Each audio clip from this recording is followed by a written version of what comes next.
Hello guys, আমি সুমন বিশ্বাস বলছি। আইটি কেয়ার অ্যান্ড সার্ভিসে আপনাদের স্বাগতম। আমাদের আজকের টপিক হলো convert octal two binary, hexadecimal and decimal. তো কিভাবে আমরা একটা অক্টাল সংখ্যা থেকে আমরা কিভাবে বাইনারিতে নেব, হেক্সাডেসিমেলে নেব এবং ডেসিমেলে নেব সেটা আজকে আমরা শিখব। তো প্রথমে আমাদের কি করতে হবে, একটা অক্টাল সংখ্যা লিখতে হবে। তো আমরা জানি 0 থেকে 7 এই 8টা অঙ্ক ব্যবহার করা হয় যে সংখ্যা পদ্ধতিতে, তাকে আমরা বলি কি অক্টাল সংখ্যা পদ্ধতি। তো আমরা একটা অক্টাল সংখ্যা লিখলাম 726.25, এটা একটা অক্টাল সংখ্যা। তো এটা থেকে প্রথমে আমরা শিখবো কি বাইনারি কিভাবে বের করে। এখন দেখেন, আমার আগের ভিডিওতে আমি বলেছিলাম যে অক্টাল সবসময় হয় 3 বিটের হয়। তো এখন আমরা কি করব, এই যে একটা অক্টাল সংখ্যা আছে এটাতে বাইনারিতে নেওয়ার জন্য আমরা প্রত্যেকটা অক্টাল সংখ্যাকে বাইনারির 3 বিট করে সাজাবো। এখন প্রথম হলো, তাহলে এখানে আছে কি আমার 726.25, এটা একটা অক্টাল সংখ্যা। এখন সেখান থেকে আমি বাইনারিতে নেব কিভাবে। তো প্রথমে আমি কি করব, দশমিকটা মাঝখানের দশমিকটা দিব। দেওয়ার পরে এখন দেখেন এটা হলো ডান দিক থেকে বাম দিকে আমি সাজাতে সাজাতে আসবো এবং এটা হলো কি বাম দিক থেকে ডান দিকে যাব। এখন দেখেন প্রথমে কি আছে 6 এর বাইনারি কত সেটা আমাদের জানতে হবে। তো 6 এর বাইনারি আমরা জানি কি 110। তাহলে আমার এটা 3 বিটে আছে সেজন্য কি 110 লিখবো। এবার দেখেন 2 এর বাইনারি কত, 2 এর বাইনারি হলো 10, কিন্তু এখানে 10 যদি লিখি আমি তাহলে সেক্ষেত্রে আছে কি এটা আমার 2 বিটের। তো আমার পিছনে একটা শূন্য দিয়ে কি করতে হবে, এটাকে 3 বিট বানাতে হবে। এজন্য আমরা কি বলবো 0 1 0। এবার দেখেন 7 আছে, তো 7 এর বাইনারি কত, 7 এর বাইনারি হলো 3টা 1। অবশ্যই কি করব, আমরা 3টা 1 দিয়ে এটাকে রাখবো। এখন দেখেন দশমিকের পরের কাজটা কি আছে, এখন আছে কি 25। তো সেক্ষেত্রে আমার কি করতে হবে, 2 এর বাইনারি কত, 2 এর বাইনারি হলো 10। এবার কি 0 1 0, 3 বিট করে নিলাম পিছনে একটা শূন্য দিয়ে। এবার কি 5 এর বাইনারি কত, 5 এর বাইনারি হলো 101। তো সেক্ষেত্রে আমার কি করতে হবে, এখানে 101 লিখতে হবে এবং এটাই হলো কি আমার বাইনারি সংখ্যা। তো এটা আমরা শিখলাম কি অক্টাল থেকে কিভাবে বাইনারিতে নিতে হয়। তো এখন আমরা দেখব অক্টাল থেকে কিভাবে আমার হেক্সাডেসিমেলে নিতে হবে। এবার আমরা শিখবো অক্টাল থেকে কিভাবে হেক্সাডেসিমেলে নিব। এখন দেখেন হেক্সাডেসিমেলে নেওয়ার আগে জানতে হবে আমার হেক্সাডেসিমেলের কিন্তু হয় 4 বিটের হয়।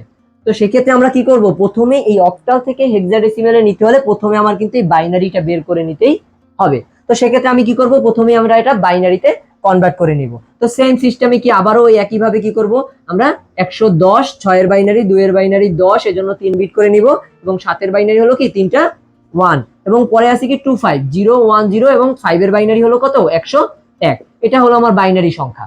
এখন দেখেন এই বাইনারি সংখ্যাটা কিন্তু আমরা 3 বিট করে সাজালাম, তার কারণ হলো এটা অক্টাল সংখ্যাই ছিল।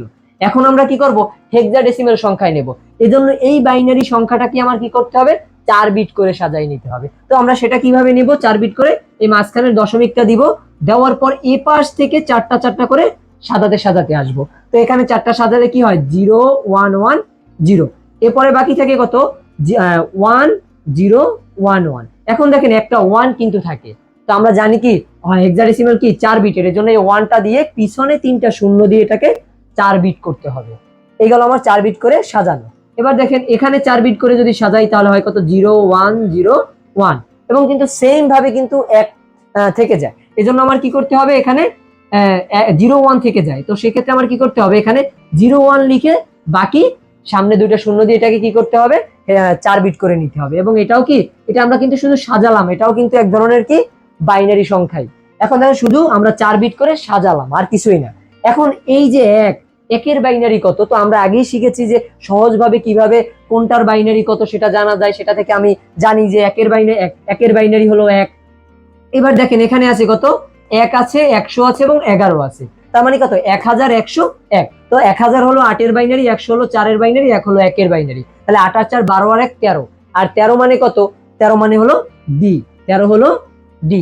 এবার দেখেন এই 13 পর এখন আছে কত, এখানে 110 আছে। তো 110 মানে কি 4 মানে 100, 10 মানে 2, তার মানে কত এটা 6 এর বাইনারি।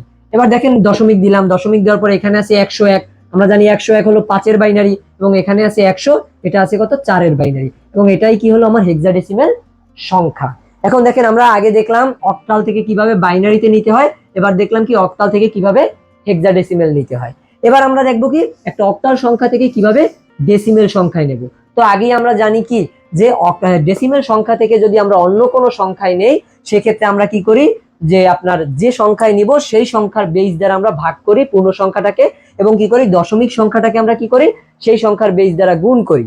তো আর যখন আমরা অন্য কোনো সংখ্যা থেকে কিসে নিব, এই যে আপনার ডেসিমেলে নিব, সেক্ষেত্রে আমার কি একটু স্থানীয় মানের সিস্টেমের মতো, সে সিস্টেমটা হয় কিরকম, যেমন ধরেন এটা একটা অক্টাল সংখ্যা আছে এবং আমি ডেসিমেলে নিব। এখন দেখেন অক্টালের বেস কিন্তু 8, এবং দেখেন এখানে প্রথম সংখ্যাটা আছে কত 7, তাহলে 7 ইন্টু আমি নিতেছি কি অক্টাল থেকে ডেসিমেলে, এই জন্য কি 7, এই যে প্রথম সংখ্যাটা এই সংখ্যাটা ইন্টু যার থেকে নিতেছি আমি ডেসিমেলে তার বেস, এবং দেখেন ওই যে সংখ্যাটা নিলাম তার সামনে কয়টা সংখ্যা আছে, তার মানে তার সামনে সংখ্যা আছে 2টা, এই জন্য 8 এর পাওয়ার কত 2। এবার দেখেন প্লাস, এবার দেখেন পরবর্তী সংখ্যা 2 ইন্টু আবার এটা কি বেস হলো 8 8 এবং তার পাওয়ার হবে কত 1, কারণ কি 2 এর আগে একটা সংখ্যাই আছে, প্লাস 6 ইন্টু 8, এবং কি 6 এর আগে কিন্তু দশমিকের আর কোনো পূর্ণ সংখ্যা নেই, আছে দশমিক সংখ্যা, অতএব কত যেহেতু সংখ্যা নেই সেজন্য 0, প্লাস সেম ভাবে কি এখানে আছে কত 2 2 ইন্টু 8 এর পাওয়ার, এখন দেখেন দশমিকের পরে কত নাম্বার সংখ্যা, তার মানে কি 1 নাম্বার, এর জন্য কি এটা -1। এবার দেখেন তারপরে আছে কি প্লাস 5 ইন্টু আবার 8 এর পাওয়ার, দশমিকের পরেও কত নাম্বার সংখ্যা, তো অতএব কি দশমিকের পরে 2 নাম্বার, এর জন্য কি -2।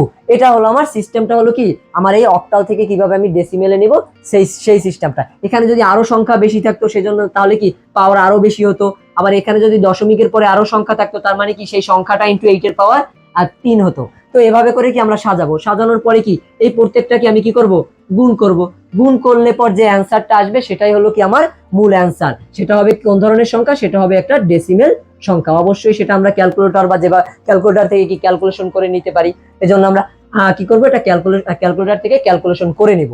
তো এই ছিল আমাদের আজকের ভিডিও, যে কিভাবে আমরা অক্টাল থেকে একটা অক্টাল সংখ্যা থেকে বাইনারিতে নিতে পারি, হেক্সাডেসিমেলে নিতে পারি এবং ডেসিমেলে নিতে পারি। That's it. থ্যাংক ইউ, ভালো থাকবেন, এবং আমাদের ভিডিওটি ভালো লাগলে অবশ্যই লাইক কমেন্ট এবং শেয়ার করবেন, এবং সাবস্ক্রাইব তো অবশ্যই করবেন। Thank you.